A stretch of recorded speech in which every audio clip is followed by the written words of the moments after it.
Episode 5 of Sporting Bet's Road to Cheltenham now. Just 3 weeks to go, guys. Are you excited? Because we are, that's for sure. With me today, as always, is the man that made Des Lynam blush back in 1996. It's Mick Fitzgerald. How you doing, Mick? I'm very good, Chris, thanks. And to my other side, the man taking talk sport by storm at the moment. No, not Andy Gray or Richard Keys. It's Russ Wiseman. How you doing, Russ? Excellent, Chris. Thank you. Excellent. Okay, guys. Well, let's start with Newbury on Friday, of course, the rescheduled meeting after the tragic events 6 days previously. No problems on Friday, and some cracking performances as well, Mick, yeah? Yeah, lots to like about it, especially the big race of the day, which was won by a recession-proof and novice. I was at Linkfield and saw this horse win on bottomless ground. I'd have to say I was very impressed with him. I was even more impressed with him on Saturday. It was a tough race. He only just edged out. A consistent handicapper of Brian Ellison's, but a lot to like about him. Against his own as well in the novice company in the Supreme Novices Hurdle. I can see why a lot of people are wanting to be on his side. Sure. What a Friend was quite disappointing, wasn't it? I think that's the understatement of the year. Disappointment. You could see it retched on Alex Ferguson's face. I'm sure he probably had a few quid on him, and he was just, he didn't want to win for my money looking at him. And I think it was a race that I think they have to find another reason for his poor runs, because they'll have to put blinkers on him, sheepskins. I think it doesn't matter what you'll do. I think you just got to try and rekindle a bit of enthusiasm for that horse, because he's fallen in love with it again. Yeah, definitely. On to Saturday then, and events at Ascot. The Ascot Chase was the big race of the day. A mixed race, really. Sad news with Pirate Dogcott being put down. But Riverside Theatre put up a really taking performance. And Nick, I'll come to you again. Ryanair, Gold Cup, or wait till entry? I think looking at it, why not wait till entry? He's got a great record on a flat track.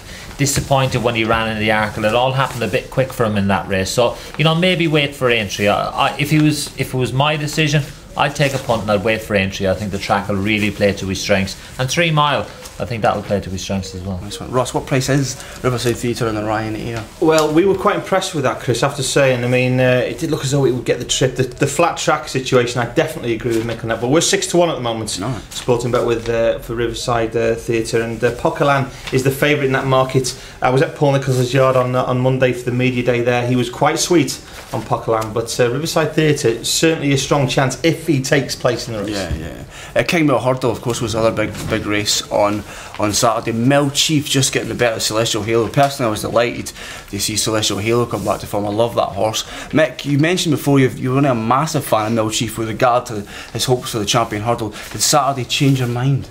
Well, I think you'd have to say, if he's going to be a real top-notch Cheltenham Champion Hurdle contender, he had to win, and win impressively, and for me he didn't. He scrambled home, and Celestial Halo on many counts another stride and he'd have been back up. So, you know, I think you'd have to go back. I go back to the race in Ascot where he was beaten by AG and Dawn, and you'd have to say to yourself, that isn't Champion Hurdle form. Even though he was given weight to AG and Dawn, I think even off level weights he wouldn't have beaten. Mill Chief's price, Ross? Well, 12-1, Chris. We've been quite sweet on it, the boys in the training department at Sporting Bet. They were 16-1 just a few weeks ago. They cut it into 10s. Some good rumours knocking around it, but we actually beat Pricewise to it. Tom Segal at Pricewise actually tipped Mill Chief up for the Champion Hurdle. We pushed it out 2 points now to 12-1. We don't think that was enough to really win a race of that calibre, and I think we'll have to see improvement. Certainly on the basis of the Wincanton run, Mill Chief won't be winning the Champion Hurdle this year.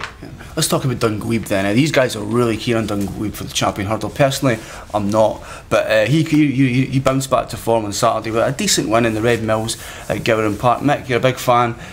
Were you really happy after Saturday? I was very happy. He put up a good performance. I think you've got to equate the two performances. Another horse who's figuring very high up in the betting is a horse called Peddler's Cross.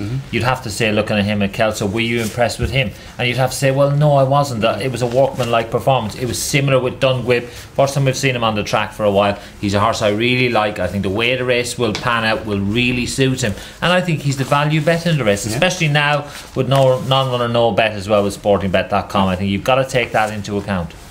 Ross, your thoughts on Dunguib and his price? Well, Dunguib last year was carrying all before him, Chris. He was everybody's banker last year, as we said. He's crept into the betting here. I mean, give credit to the man on our far left there. He was very sweet on the horse's chances a couple of weeks ago. And like I say, the horse has crept into the betting. He's now a 12-1 shot for the champion hurdle. And when you look at the likes of Peddler's Cross and Menora, they are workmanlike type horses. This horse is abundantly full of talent, no question about that. I think you do a lot worse than back the horse each way at 12 to 1 with a non-runner, no bet situation. And of course, when you look at it being the same price as Mill Chief, I know which one I'd rather be on at this point. Yeah.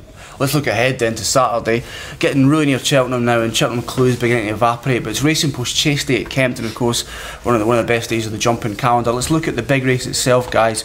The betting dominated by Feastral Beach, who was a favourite for this last year. He fell, and the wonderful Nakara. I love that horse. Mick, what's your early thoughts on the big race on Saturday? It's interesting the fact that Paul Nicholls has gone straight away and asked AP McCoy to ride this Feastral Beach. I think that's made his price tumble as well.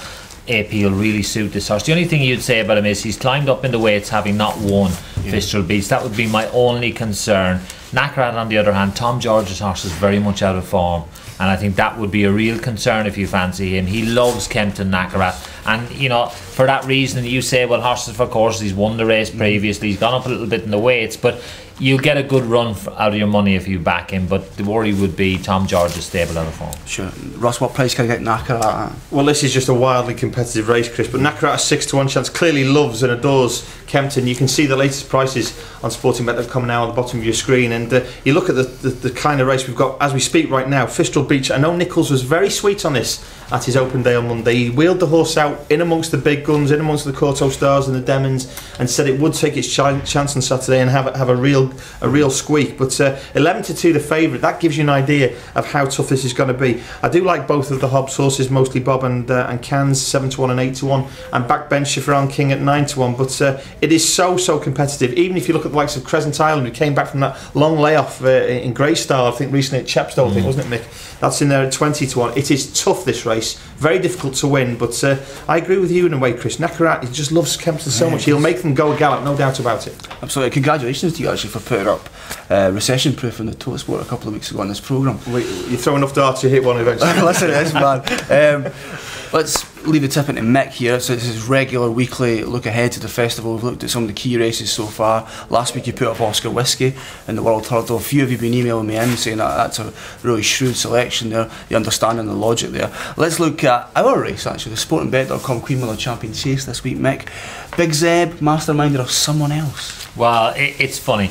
I'm a huge Masterminded fan. I love the horse, and Paul Nicholls Russell will tell you even more about it. He was bigging up this horse when he had his open day on Monday. But the worry I have is Big Zeb, Barry Geraghty.